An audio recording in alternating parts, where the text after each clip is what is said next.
When you buy an investment property, just how much money do you make? Do you make wads of cash from the start, or do you have to fork out money each week to hold onto the property? And also, how much do you actually make in capital growth, and what does it look like at the end of the day? Well, today is going to be a feature-packed episode. I'm going to be uncovering for you exactly what the cash flow looks like on an investment property. Also, what does growth look like, and how can you, project what it's going to look like into the future? And overall, what makes a worthwhile investment property? Welcome to this week's episode of Rentvesting, Property, and Getting Ahead. I'm your host, Steve Williams, and I'm the founder of W Property Advisory, and I've helped tons of people get into the property market with a rent vesting strategy or going on to extend their portfolio. And I myself have been an investor for about 16 years, first starting with my first purchase in Canberra while I was living in Melbourne. If you are new here, please subscribe to the channel, hit that subscribe button. We are on Spotify and YouTube, and I unpack heaps of information to help you on your investment property journey. And in today's episode, I've actually got a freebie that I'm going to give to you at the end, which is something I'm going to give you an in-depth overview of how to use. It's a fantastic tool. Usually I share this with my clients, but for you, my community, I'm going to be sharing it with you today. So what position are you in right now? Are you looking to buy your first investment property, or are you looking to extend your property portfolio? You might be thinking, all right, what's this going to cost me each week? Am I going to make money from day one, or do I have to fork money out? And also, what does growth look like on an investment property? This gets complicated because every state is different in terms of the upfront buying costs and then also the holding costs. Everything from your settlement fees to your conveyancer fees, depending on what state you're in, and also your property management fees, they can differ quite a substantial bit across the states. So for the purpose of today, I'm going to give you a little bit of an overview, a little bit of an average that you can work with. And also I'm going to give you some information and links that you can actually use to work out exactly what it's going to cost you upfront and then what the ongoing costs are going to be to hold your property. Now, I always do this process for every investment property that we analyze for our clients because it's absolutely critical that we look at the cash flow position. It's not always possible to get an exact amount because some of the different fees associated with investment properties, they do differ. For example, your land tax, it really depends on the value of the land, which is assessed each year. So often we don't know that up front, but we can make an estimate based on previous years. If you are listening on Spotify, I'm going to do my best to explain this as clearly as I can if you're listening in the car or on your way to work. But otherwise, jump over to the YouTube and you can actually see the video with all the information. And likewise, if you're on YouTube, remember we got Spotify, so feel free to subscribe on that as well. So let's dive in, let's bring up our cash flow forecast tool, and I'm going to uncover three things. Number one, I'm going to talk about what does the upfront buying costs look like when you're buying an investment property. Number two, I'm going to talk about what does the cash flow position look like. And number three, what do the growth projections look like if we make assumptions on an average growth rate for an investment property. The way that I work is I like to be on the conservative side. I'm not one of those property people that promise the world and talk about positive cash flow and tell you how amazing everything is. I'm going to really make it very conservative and give you something that's actually tangible that we've seen in the past historically, not some pie in the sky stuff, because we don't want to be overexcited about property because it really isn't as sexy as some people make it out to be. It can take a bit of work. It's not as passive as what they say. However, if you stick by it, make the right decisions, then the long-term benefit, it can really pay off. All right, so let's bring it up now. All right, so this is our cash flow and growth forecast tool. And everything we're doing here, it's all based on assumptions, right? Because we don't know until we get the actual numbers from the actual property. But we can plug in the actual purchase price here. For the purpose of this exercise, let's look at a property that's $650,000. A lot of investors that we work with, they're typically spending anywhere from sort of like $600,000 up to $900,000. Some more, some a little bit less, but that's kind of the average. And really a sweet spot for investment property is about $700,000 to $800,000. So if you've got borrowing capacity around that amount, then you are in a good position to get started. But if you've got less, there's always options. It's just about working out the best location based on what your goals are to help you achieve them. Now, let's do a $650,000 property and it automatically calculates your deposit here. So typically for an investment property, you need a 20% deposit. That can either be in cash or you can extract that from another property, meaning that there's no initial cash outlay. You can use a 10% deposit. Sometimes people do that. It does mean that you do need to pay lender's mortgage insurance unless you're in a profession where you can actually get an exemption. So for example, accountants and other professional types and nurses, I've worked with some nurses before, they can actually get an exemption from paying lender's mortgage insurance. But typically, let's say a 20% deposit is the standard. That means that the deposit is $130,000 on a $650,000 property. If you're looking at the purchasing cost just here, so just here we've got deposit of 130,000. Stamp duty can vary substantially between the states. Now, if we're looking at a $650,000 property, let's give you some examples based on the state. So WA, that would be $24,890. Melbourne would be $34,000, and Queensland would be $22,000.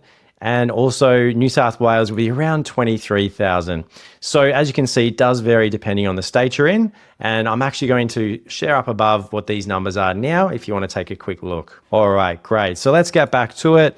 Now we're going to put our stamp duty amount in here. I'm just going to average it out. So as we saw, Melbourne's definitely, or Victoria's on the higher side, and then the other states on the lower, but let's just do 26,000 for the sake of, 26 for the sake of this exercise.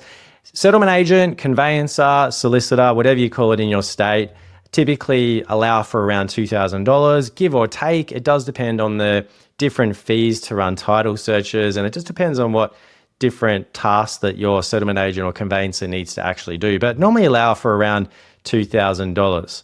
Then we've got bank fees, which we won't put in here, but just ask your broker or your bank what the fees are. Lender's mortgage insurance, as I said, if you're doing less than a 20% deposit.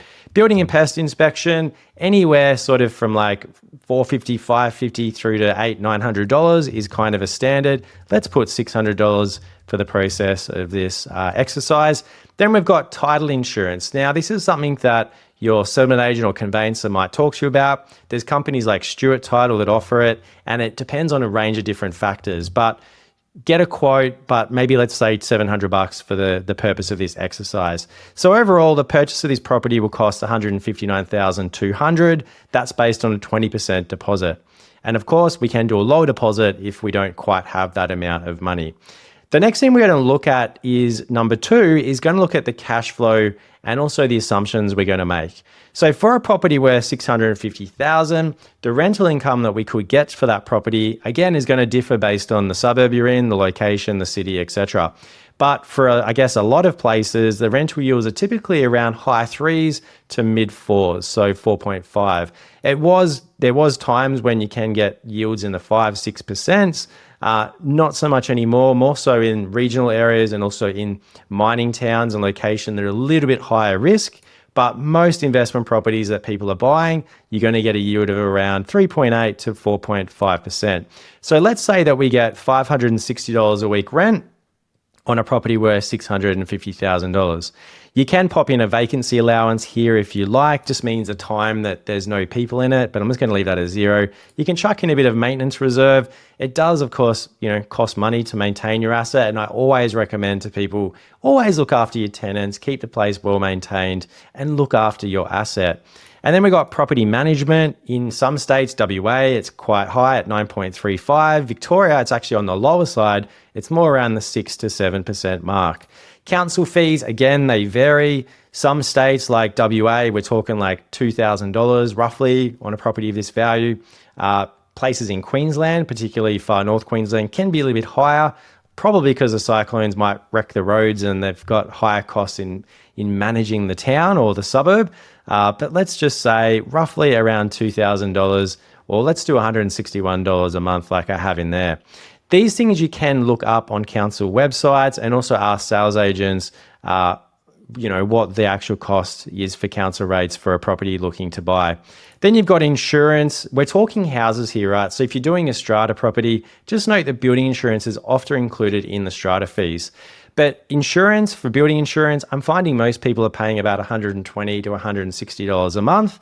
If you want to put landlord insurance, always a wise idea to, I guess, have a bit of protection from any unexpected expenses that might come up. You might have tenants that don't pay. You might have damage to the property. that you want to protect yourself from. So insurance, but let's just put 140 as the lower sort of end of that. Now, land tax, some states have land tax on the higher end and some are on the lower end. And this is going to depend, of course, on the state rules. So, and your property values, and also sometimes whether you own property already in that state. Now, Melbourne and Victoria is renowned for having some of the highest land tax. ACT also has quite high land tax as well. I've got property there, which cost me a little bit to hold on to it. And other states, Queensland and WA, a little bit more investor friendly there with the land tax. But you can pop in the number here. I'm just going to say $1,200, which is probably more on the mid to lower side for most states. Then you've got water rates. Again, it's going to vary, but let's say $1,200, and you can pop in some other expenses there if you like as well. Now, rents generally go up each year. Some states last year and towns, we saw that rents went up by like 10, 15%, which is just crazy. More of a longer term, let's say about 3 or 4%. I'm going to factor in 4% for the purpose of this exercise. Now, rates, council fees, all that sort of thing, they do go up over time as well. Let's put in more of a standard 3% each year. And then also in terms of the cash flow position, now let's look at what that actually looks like. So for this property, we're going to have $29,000 income per year. We're going to take away all of the expenses that are assumed, and that gives us a leftover balance of $20,385. And then we're going to take away the mortgage expense. Really, the cost for the mortgage is the interest. I don't normally count principal because I like to call principal is just like forced savings, right? It's just forcing you to pay a little bit more money to pay down that property. But if you're buying an investment property, you might even go with interest only. And we're going to have other episodes come up where we talk about, should I go interest only or should I go principal and interest? But the cost to hold this property is $228 per week, which is not too bad, right? So that's about $11,855 per year. Now, speak to your accountant because you might have heard of our little friend called negative gearing. So that may become a tax deduction, which means that you can claim that off your tax. So speak to your accountant about that. And depending on what your tax rate is, so say it's, you're in the 30-cent bracket, then it means you get about 30% of that money back. You can actually plug in your tax rate into this page here, and that's actually going to show you what the position is after tax. The other benefit of property is depreciation. I always tell clients that never buy a property based on depreciation. I know a lot of new home salespeople tell you, look, it's great for depreciation, but you can make way more money in growth than you can in depreciation. If you're saving a couple of $1,000s in tax and depreciation, then it's nothing compared to buying a property in the right location that's going to grow. And the other thing with depreciation, which they don't really tell you, I learned the hard way a couple of years ago, is when you actually sell a property, it actually means you generally pay half of it back, roughly. Long story, we'll ask an accountant on another episode, but it's not as good as it's cracked up to be, but it's good to factor these amounts in. So now number 3, now let's look at the growth forecast and what can we expect from the property. Well, nobody has a crystal ball, right? So we can never, be confident that we're going to achieve a certain result. But if we're buying in the right location with the right dynamics and the right data, then we're probably going to do above the Australian average. Now, the Australian average for growth over the last 30 years was approximately 6.8% for houses. Over the last 10 years, it's actually done a bit better than that. But that's kind of the average across the country for houses. So if we want, we can put in the growth forecast amount just here. I always like to be on the more conservative side. And the thing is, if you buy a property in a growth market, you might get growth now for a few years, then it might go flat, it might even go down, and that's perfectly fine. It's all about the long-term game. But if we put in 5% growth, we can actually see what does it look like after 1 year? Well, that property could have grown to $682,500. So that essentially means that the property's gone up in value by $32,500, but we've only actually paid about $11,000 before tax to hold the property, right? So essentially, even if we're getting 5% growth, then that property is worthwhile holding on to. And of course, as the years compound and rents sort of increase and also interest rates can change along the way, we're assuming that the interest rate is 6.2%, which is pretty average right now, but depending on when you're watching this, hopefully interest rates have gone down, but you're going to see that cash flow position will change from that. But now let's look at the, I guess, future years. So if we look at year number 10, if it grows at 5% a year, the property might be worth $1 million, over $1 million, $1,058,782. So quite substantial amount of growth.